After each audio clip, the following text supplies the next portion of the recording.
CBS Radio Mystery Theater presents...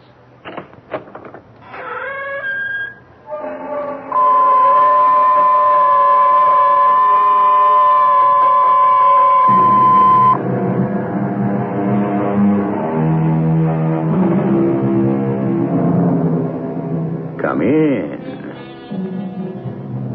Welcome. I'm E.G. Marshall. Yes, it's dark in here. But there is no need to be alone. I will be your friend. And on the subject of friendship, I'll give you some invaluable advice. The philosopher Deleuze once said, chance makes our parents, but choice makes our friends. With that in mind, I advise you to choose your friends carefully. Do not make the mistake the young man in our story is about to make. He will choose foolishly and soon learn that one should not make the choice of a friend a matter of life or death. You can't keep us chained below decks forever. I'll pay you back for every lash of the whip. I swear I will. The guards, they'll hear you. Who are you? My name's Armitage. James Armitage. You're just a boy. What are you doing on this godforsaken convict ship? Penance, just as you are. Well, you won't be doing it for long. Huh? I'll be getting us all out of here, I will. How? Leave that to me. The name's Hudson. Mark it well, lad. You'll learn to bless it before I'm done with you.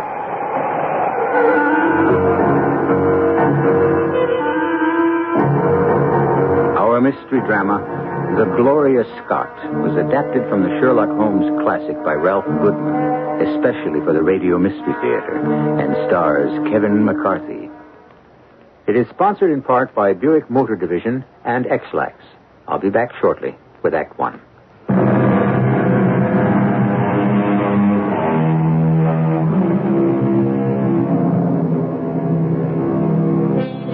Sherlock Holmes looked upon the sea as a vast, open expanse of hypnotic tranquility, a contrast to the wheels within wheels that turn the deductive turbine of his analytical mind. But the sea is not always tranquil. There are times of violence, and when the churning ceases, the open expanse buries its secrets, shrouding them from the eyes of man. It was a time such as this of which Sherlock Holmes' creator, A. Conan Doyle, speaks in this story, faithfully and fully depicted by the admirable Watson. Early in the winter of 1886, I was returning from a medical symposium, eager to see my good friend and companion, Sherlock Holmes. I soon found myself at the familiar door on Baker Street. My friend was obviously in the study, playing on his violin.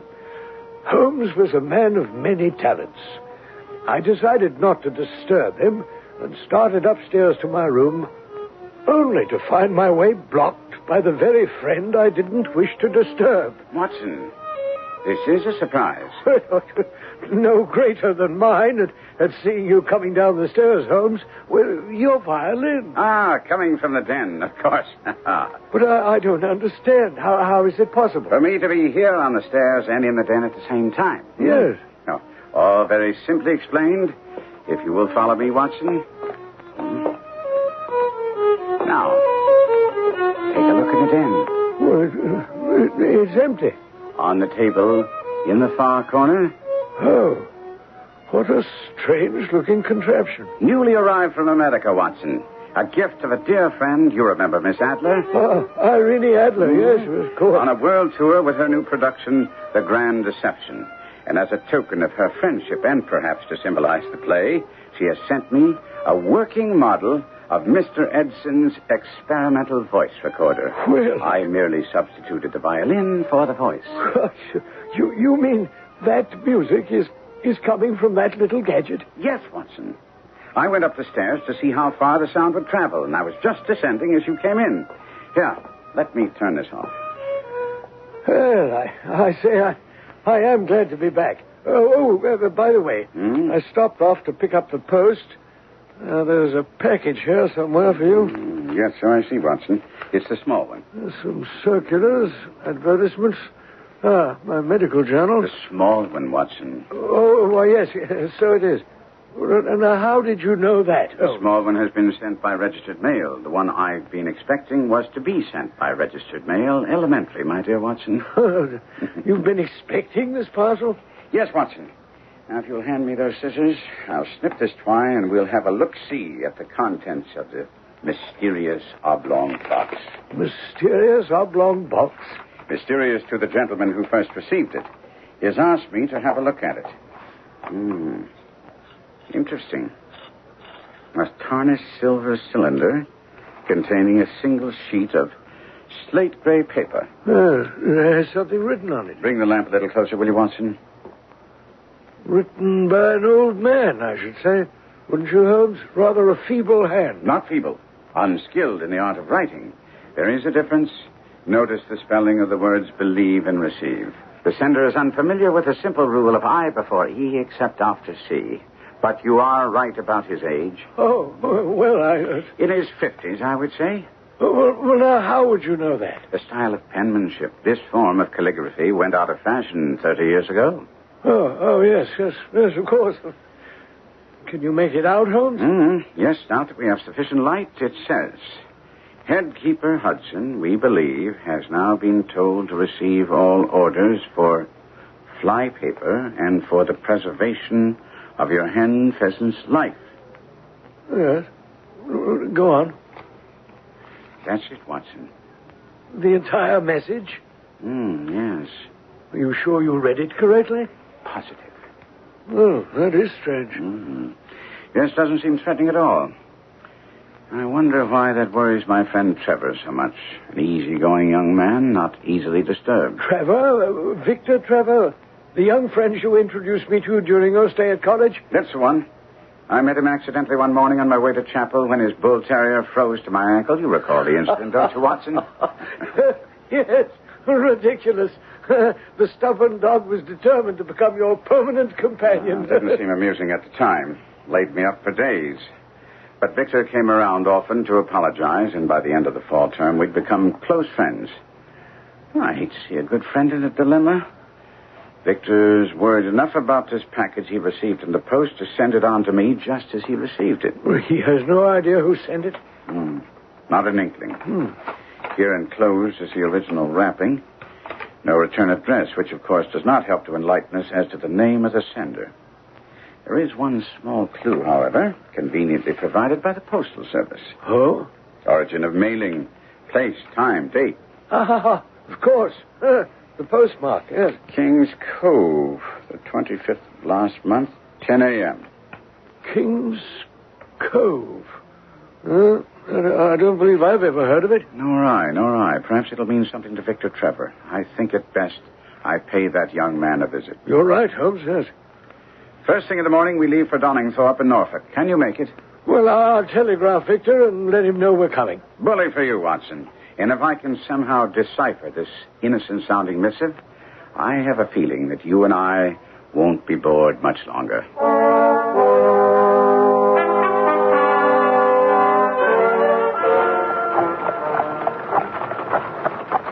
No, we should reach our destination shortly, Watson. How are you bearing up under the journey? Oh, dear. As well as can be expected, Holmes. I do wish we'd waited for another carriage. I dare say this one's seen better days, I tell you, Holmes. It wasn't for my curiosity over the contents of that tarnished cylinder. Oh, I say, you did bring the cylinder and the message? Oh, yes, of course.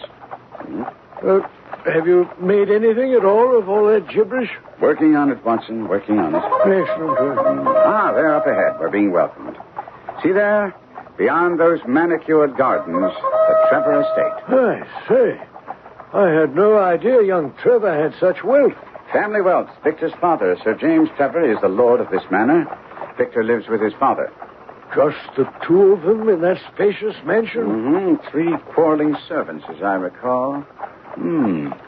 This is getting more intriguing every moment. Hurry the driver along, will you, Holmes? Both my back and my curiosity can take it no longer. We were soon at the imposing entrance to Trevor Manor. Holmes and I stepped down from the carriage and moved toward the massive entrance door. It was made of solid oak, ornately carved to a depth of at least 2 or 8 inches, inlaid with sections of highly polished, impenetrable ironwood, obviously chosen with great care. And yet, I couldn't help wondering why a simple manor house had the appearance of a veritable fortress. Charles, how good to see you. Would you tell Mr. Victor that his guests have arrived? Holmes, how good of you to come. Oh, you don't know how pleased I am to see you. And I, too, Victor, to see you. That's all right, Charles. I'll welcome them. You may prepare their rooms. Yes, sir. And there's no need to disturb Father. I'll inform him of our guests' arrival after they're settled. As you wish, Mr. Victor. Come in. This is my good friend and companion, Dr. Watson. I believe you two have met. We have? Briefly, when Watson came to examine my injury at college. Oh, yes, that unfortunate incident. Yes. Oh, dear. When your bull terrier froze to Holmes's ankle on the way to chapel. Ridiculous situation. Yes, those were happy days, weren't they, Holmes? Happy for your bull terrier, I wager. At any rate, it's good to see you smiling. You looked so grim when we first entered. Did I? Well, as you know, I have been concerned about the package. It was sent to Father, actually, and I intercepted it. He hasn't been well. Oh. Victor? Whom are you conversing with? Do we have guests? Yes, Father. Distinguished guests. Mr. Sherlock Holmes is here with his friend, Dr. Watson. Sherlock Holmes. The Sherlock Holmes, the celebrated detective about whom one hears so much these days? You are much too kind, Sir James. Oh, yes. Sir James. You heard about the recent honor bestowed upon me by the Crown. And deservedly so. You have been one of His Majesty's most distinguished jurists. Oh, yes, indeed. Oh, allow me to introduce my good friend, Dr. Watson. An honor, sir. I do hope our untimely arrival has not disturbed your rest. Untimely? Unexpected is more like it. Oh, I say. You did receive our wire, Victor? Yes, I'm sorry. I neglected to inform Father. No matter. You are here, and I'll have Charles prepare your room. That's all taken care of, Father. I see. You can't wait to take charge here, can you, Victor? Father... Well, I'm not dead and gone yet. Seat your guests. I have an important matter to attend to. If you will forgive me, gentlemen, I'll see you at dinner. Let me help you to your room, Father. Leave me alone, Victor. I'll manage to stay alive without your help. Oh, dear. Feisty old gentleman, isn't he? Quite changed since I saw him last. I wonder what he's afraid of. He did have a strange look. Did you notice his walking stick, Watson? Walking stick? Yes, had a rather unusual brass club head. Oh, nothing unusual about that, Holmes. I understand it's the latest fashion. True, but if you were to examine this one a bit more closely, you will find that Sir James has taken pains to bore the head and pour lead into the hole to make it a formidable weapon. Gentlemen, I'll show you to your rooms. I suggest we save all discussion about the packet and its contents for later, after Father has gone to sleep. Well, it seems Sherlock Holmes is not unfamiliar with the face of fear, having unmasked it on many a previous occasion. What will he find beneath the mask this time? We'll learn shortly when I return with Act 2.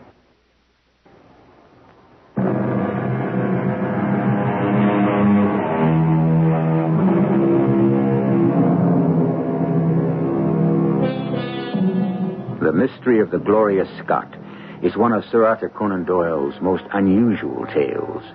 It is unique in that of all the tales of Sherlock Holmes, as recorded by his good friend Dr. Watson, there is no other adventure in which fear proves to be as strong as death, and the mystery that shrouds that fear as silent as the grave. But it is best we let Watson continue with the story. That evening, we dressed for dinner, Holmes and I, in hopes of learning more about the packet Victor had sent to Holmes for his perusal. Our hopes were in vain, however, for during dinner, both Victor and his father remained silent, Holmes' attempt at chit-chat was failing miserably. Marvelous dinner, Sir James. Yes. Yes, it will do. I'd almost forgotten the magnificent table you spread, sir. It's been some time since my visit here with you and your son. Yes, of course. Sometime. Pass the salt liquor. You recall, Father, it was 3 summers ago we went fishing on the lake. Yes. Of course, Mr. Holmes doesn't have time for such frivolity these days. He's become quite a celebrated figure. We read about you all the time, Holmes. Oh, well, then, you've read the account of the Hound of the Baskervilles, eh? If it wasn't for Holmes' amazing deductive powers... Yes, Watson. I'm sure Sir James is not the least bit interested. As a matter of fact, I found it all quite hard to believe. Father. And those fabled deductive powers of yours, Mr. Holmes. Would you care to put them to a test? A test, sir? Here, at the dinner table. Father, I'm sure Mr. Holmes is... I'd be pleased to oblige you, Sir James, but in order to perform, I need a subject. May I use you, Sir James? Me? Why not? But I must warn you. All my life I've been an island unto myself. We have spoken very little since your arrival here. There's no need for you to say anything. Your hands speak for you, Sir James. My hands? Yes. Outwardly, you are landed gentry, and yet you have the hands of a laborer. Calloused, hard, worn in the days of your youth. True. I worked the gold mines as a boy. Then you've been to Australia. Oh, yes, I've been to many a foreign port. Ah. Then the initials J.A. belong perhaps to someone you met on a voyage, someone whom afterwards you were most eager to forget. How could you possibly know about that? Forgive me, sir. Not until you tell me how much you know. Father, are you all right? His heart, Holmes. The doctor said No, damn that doctor. I've asked you a question, Mr. Holmes. No, I know nothing really, sir. Only that during my sabbatical here, that day we went fishing on the lake, I saw the initials J.A. tattooed on your arm. Aye, sir. Yes, Watson. At the time, it struck me as being unusual, too, for a gentleman. But you said this J.A. person was someone Sir James was eager to forget. On what did you base that conclusion? The staining of the skin around the letters, Watson. It was obvious from the blurred appearance of the tattoo that its wearer had tried but failed to eradicate the memory of J.A. I've had enough. It is true. I once knew a J.A., but we won't talk of it no more. But, Father, if you are in some sort of danger, Mr. Holmes here is a good friend. I'm sure he'd be more than willing to help. I said we will speak of this no more. Give me Mr. Holmes. The past is a closed chapter of my life. Charles, you may serve the brandy now. None for me. Prepare my room. If you'll excuse me, I'd best get to bed. Not that I'll sleep tonight. Of all the ghosts of the past, the ghosts of the sea are the worst.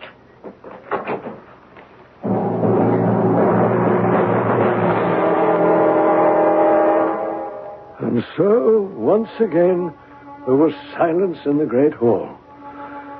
Sir James had retired, and we moved to the sitting room with our brandies.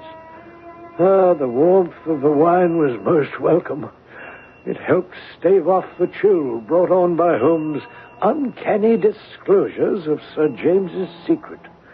As we sat there, each engrossed in his own thoughts, Holmes pressed his investigation further. And you say, Victor, that your father never spoke of his past to you? No, Holmes, your amazing deductions came as a complete surprise. The gold mines, the sea. I've seen the tattoo on occasion, but dismissed it as a folly of youth. Perhaps. But not likely, Holmes. Did you see the sudden flush? The advance of pulse rate at the mention of J.A. Sir James is not a well man. Father refuses to see a doctor. He remains locked in the house in contact with no one. Except by mail, obviously. I say, was there a mention of anyone with the initials J.A. in that message you received in the post? No, I'm afraid not, Watson. The only name mentioned was someone named Hudson. Headkeeper Hudson, as I recall. Hudson? Then you know someone named Hudson. Yes, I do. I do know a Hudson, or did know him. Think, Victor. Now, this could be most important. The man I refer to had no title. Certainly was not responsible enough to be a head keeper. He was a common sailor. A sailor? Interesting. This could possibly lead us to the sea and to the initials J.A. Yes? Go on, Victor. Well, one morning after Holmes's visit here on holiday, Father and I were sitting out on the terrace taking the sun when Charles announced that a man arrived insisting on talking to Father. I remember at the time, Father had many friends, but one look at this unannounced visitor would assure you that he was not one of them. He was a small, wizened man who approached Father with a shambling style of walk and a cringing manner. It's generous of you to see me, Governor. Once again. Once again, sir. I'm afraid I don't recall our previous meeting. If you'll refresh my memory. Don't you recognize me? Dear me. It is truly Mr. Hudson. Right you are. That'd be my name, sir. Good of you to recall. It's been so many years. 32, to be exact. 32 years since we saw each other last. Yes, of course. And here you are, sir, in your big house.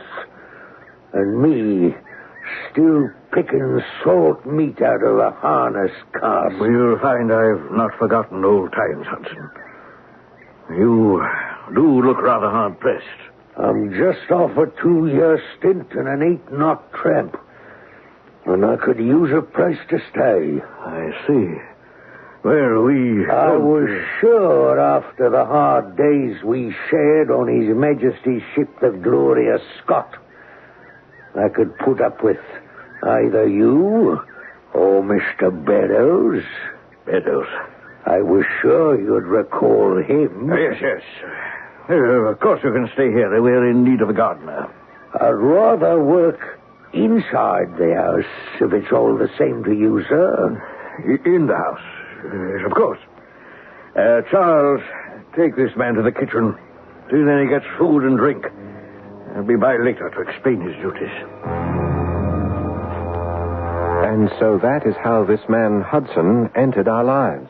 Well, a cheeky sort of fellow, isn't he? Yes. Obvious from his brash manner that he felt on safe grounds.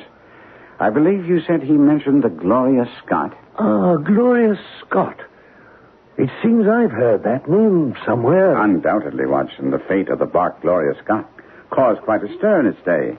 As I recall, let's see, the Gloria Scott left Falmouth on the 8th of October, 1853, sailed to her destruction in north latitude 15 degrees west, longitude 25 degrees, on November 6th of the same year. Oh, yes, of course. The Crown believed the incident stemmed from a mutiny of some sort. But never proved, Watson. The mention of the Gloria Scott by Hudson had an hypnotic effect on Father. He did everything Hudson demanded.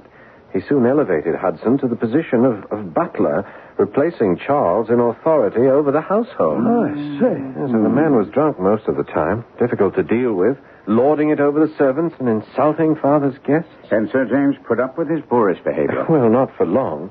One evening, he'd had enough, took the insolent cur by the nape of the neck, and turned him out of the house. Good for him. We never heard from him again. Until the mention of his name in the message you intercepted. Yes. Now, why would the words headkeeper precede the name Hudson? Why, yes, of course. You have something, Holmes? I believe so, Watson. It is a code of some sort. I must admit, on first examination, I was quite baffled. Oh, understandably, Holmes. Silliest message I've ever heard. Something about headkeeper Hudson ordering fly paper to preserve a hen pheasant's life. Well, it's gibberish. Simply gibberish. Well, of course, if the message was meant to convey that thought. But you've left out a number of key words, each of them very important to the final meaning. Well, I'm afraid I don't follow you. Just before dinner, I was examining the message again in my room. Holmes, I do hope you have it hidden away. I'd rather Father didn't... No. I've concealed the packet in my luggage, Victor. Since it was meant for your father, I'm sure he knows the code we are groping for. There's no need for the original. I have a copy of it right here. Words removed, phrases eliminated, letters superimposed. Good heavens. You've tried just about everything, haven't you, Holmes? Yes, without success, as you can see. But now that we've ascertained that Hudson was merely a seaman, we can conclude that the first two words, headkeeper, have no meaning. Possibly. Therefore, we merely underline every third word of the message, beginning with the word Hudson, thusly, and there we have it. You're right, Holmes. Yes. It now makes sense. Yes, Watson. This message was obviously meant for Sir James. Only he would know the dark meaning behind this cryptic warning, which now reads, Hudson has told all. Fly for your life. Good heavens. She came from upstairs. My room, I believe. Quick, Watson, follow me. If the cause of that gunshot is what I think it is, I'm afraid we are already too late.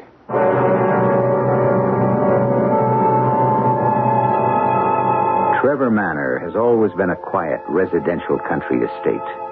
But in a very few minutes, that quiet is to be shattered by a shocking incident. One that will even baffle the master of the unexpected, Sherlock Holmes. We will share with Holmes the horror of a shocking discovery when we return shortly with Act 3.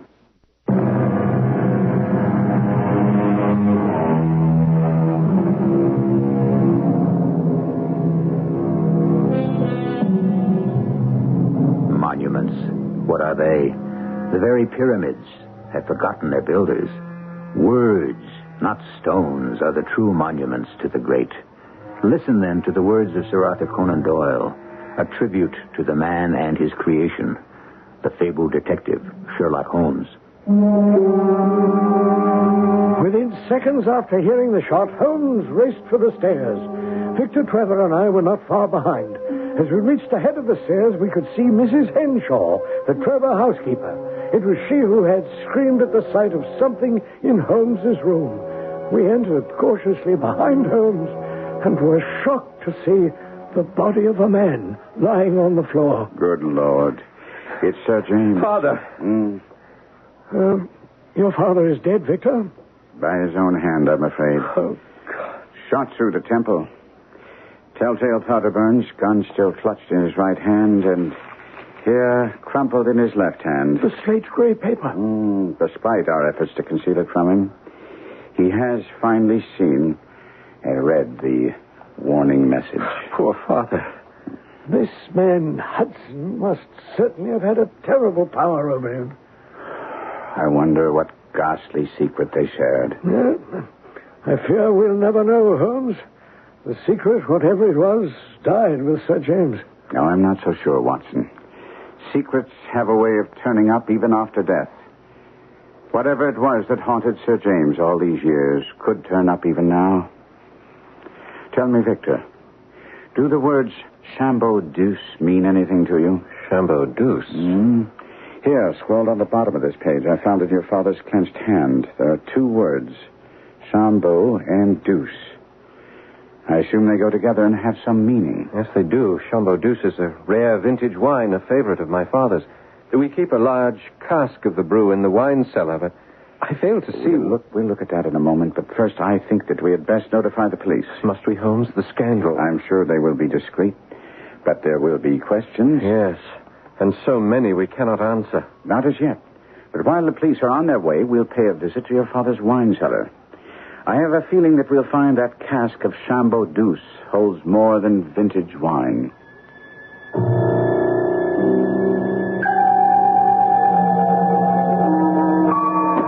Steady with that candle, Watson. Here's the door to the wine cellar. The key is just above your head, Holmes. Here, allow me. I haven't been down here in months. There we are. Now, if you gentlemen will step aside. Yeah. I must agree with you, Victor, when you say you haven't been down here in months. I don't believe anyone has. Look at those ugly spider webs. Yes, but someone has been here not too long ago. See there, a recently broken web in the far corner. Well, that's where Father stores his keg of Chambeau Deuce. If you will lead the way, Watson. There in the far corner, Doctor. We're right behind you. Yes, yes. Oh, it's a rather large cask. Quite old, I'd say. Yes, yes, and very interesting. A seagoing cask at that. You're quite right, Holmes. I never noticed. Bring the light a little closer, would you please? The cask is rather large. Large enough to contain a man's body, wouldn't you say, Watson? Good heavens, Holmes. You're not suggesting... No, of course not, Watson. Merely making a passing observation. Oh, well, I suppose anything is possible, Holmes, but I fail to see how one is able to stuff a man's body through a 3-inch bunghole. If you'll examine the structure of the barrel, you'll find it's quite sturdy. Impenetrable. The seal hasn't been broken. Quite good, Watson, quite good. Actually, I did not expect to find anything in the cask, but perhaps behind it. Behind it? Look at the floor, gentlemen. These track marks. This cask has been moved from time to time and returned to its original position. Why, you're right, Holmes. But how anyone without the strength of a Hercules is able to accomplish such a feat is beyond me. I've never seen it moved from this position, Holmes. There's something behind that cask that your father wants us to see. If you gentlemen will step aside. Here it is. A dust-free corner at the top of the casing. I wager if one were to apply pressure to this point. I say, but it's moving. So it is, Watson. And what have we here? A small recessed compartment in the wall. The candle, if you please. Yeah? Your father took great pains to conceal whatever he has placed in here, Victor. Have you any idea what it could be? No, none at all. We have a wall safe in the house. All our valuables are kept in there. Both Father and I have a key. But this, Victor, this was not meant for your eyes until now. A sealed oilskin packet. May I? Yes, of course. It's rather sturdy, but with this pocket knife of mine should... There we are. Well, what have we here? A book of some sort. Yes. Almost destroyed with age and exposure to the elements. I say, it looks like a ship's log. That is exactly what it is, Watson. The log of the ill-fated bark, Gloria Scott. The one Hudson mentioned. I wonder how Father... This may explain, Victor. A letter addressed to you. For my son, Victor Trevor, to be opened in the event of my death. Read it, would you, Holmes? My hands are much too shaky. As you wish, Victor. My dear son, now that approaching disgrace begins to darken the closing years of my life, I must record the truth of my shame. Our family name, dear son, is not Trevor. I say. I was known as James Armitage in my younger years that brought shame and disgrace. For as Armitage, I entered a London banking house, and as Armitage, I was convicted of using bank funds for my own purpose. Good heavens. The funds were used to pay a debt of honor, but illegally come by. And so I soon found myself chained as a felon aboard the convict ship Gloria Scott, bound for Australia. The hold below deck was black as pitch, and the stench was more than one could bear.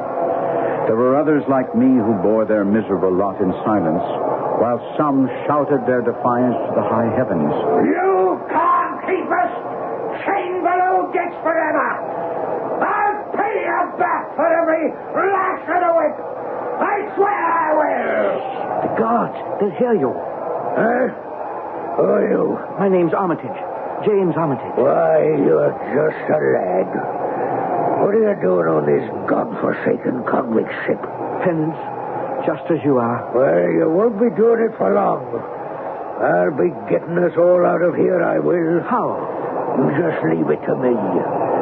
My name is Hudson. Mark it well, lad. You'll learn to bless it before I am done with you. I murdered a man, I did.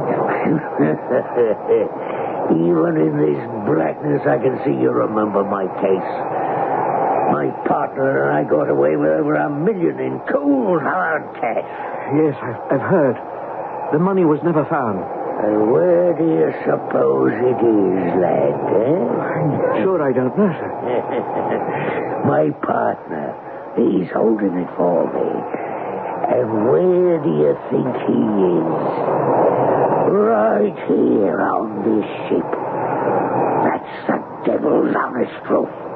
He's topside. Respectable, right? He's the ship's chaplain, no less. Satan himself, dressed as a man of God. But why, sir, would he... We worked it all out, lad. A way for him to come aboard with enough money to buy the crew. By now, this floating coffin is ours from keel to main truck.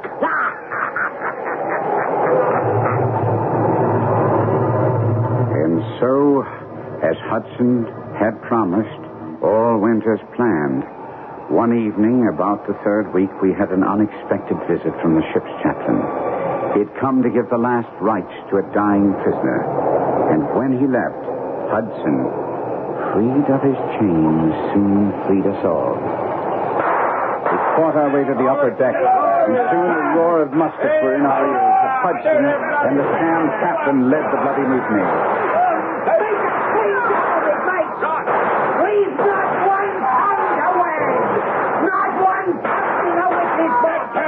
Believe me, my son, when I say there was never a slaughterhouse like that ship. The captain was killed in the fight. Others were falling all around. Only 3 of us escaped the Holocaust. Hudson, myself, and a young seaman named Beddoes. Beddoes? I say, Holmes, wasn't that the man who... Yes, the one mentioned by Hudson the day he came to see Sir James. Go on, Holmes. Perhaps we'll learn more of Beddoes and this devil Hudson. As we pulled away from the Gloria Scott, Hudson, Beddoes, and I could hear the sounds of mutiny fade away. We could still see the faint outlines of the ship when suddenly, without warning, a cloud of black smoke shot up from her bow. And within moments, a great explosion blew her apart from stem to stern. Hudson, Beddoes, and I pulled for safety with all our strength, and as later recorded in maritime records, all hands were lost. Such, in a few words, my dear lad, is the history of the terrible business in which I was involved as a youth.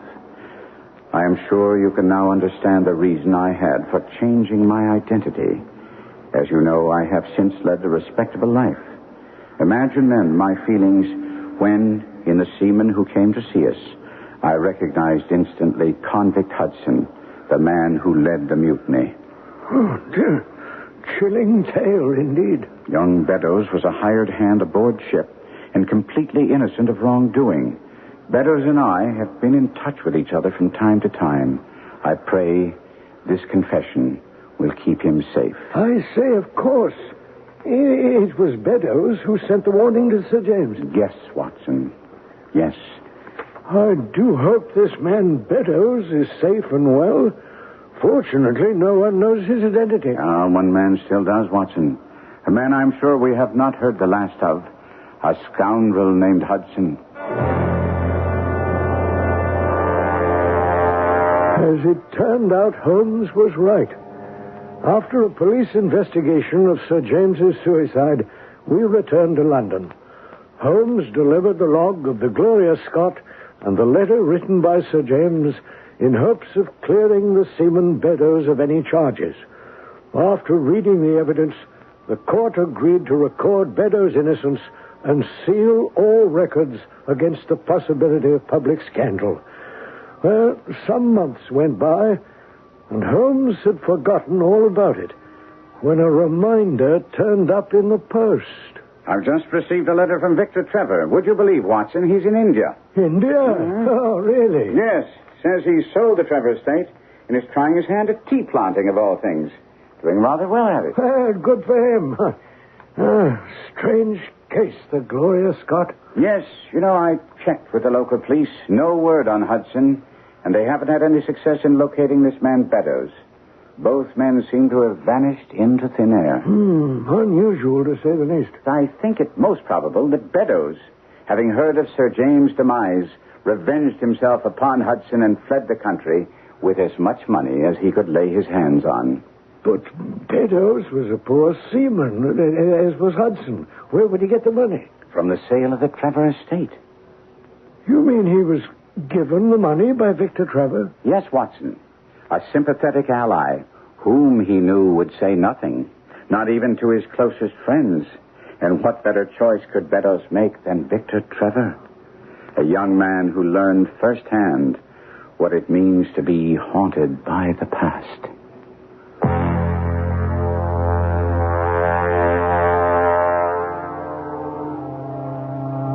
The case of the Gloria Scott was an early one in the long and distinguished career of Sherlock Holmes.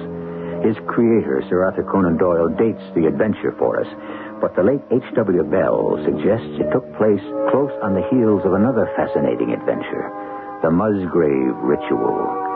The writer of these unusual mysteries was quite prolific and had his favorite characters.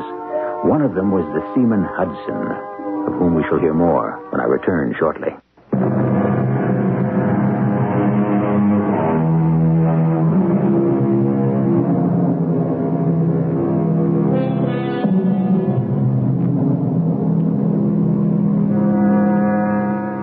It was suggested that the seaman Hudson was at one time the husband of the fabled Mrs. Hudson, who was Holmes' housekeeper. This was denied by the feisty woman herself, who in the movie Mrs. Hudson Speaks says, "I never saw that bad Hudson and never wanted to. My Hudson was a respectable tradesman, and he died when I was barely 25 years old." And so it seems, dear listeners, we have another mystery on our hands. Our cast included Kevin McCarthy, Court Benson, William Griffiths, and Paul Hecht. The entire production was under the direction of Hyman Brown. And now, a preview of our next tale. They have to make an example of someone. They need a human sacrifice. And what better time than the Jubilee? They're here. Open this door at once. Well, Lita, release the auto lock and let the gentleman in. Otto, you can still get away. This is the elite guard. Open this door immediately. Please, Otto, what if the plan doesn't work? We have to take that chance. Open immediately or we'll blast the door open. You want the chance too, don't you, Lita? What it could mean to all of us. Otto, what if the general doesn't agree to your plan? Open the door, Lita. But what if he suspects me? Suspect such a sweet little old lady. Oh, come now. Oh, it could all be for nothing. For nothing. We're coming in, Professor. Radio Mystery Theater was sponsored in part by X-Lax and Buick Motor Division. This is E.G. Marshall inviting you to return to our Mystery Theater for another adventure in the macabre. Until next time, pleasant dreams.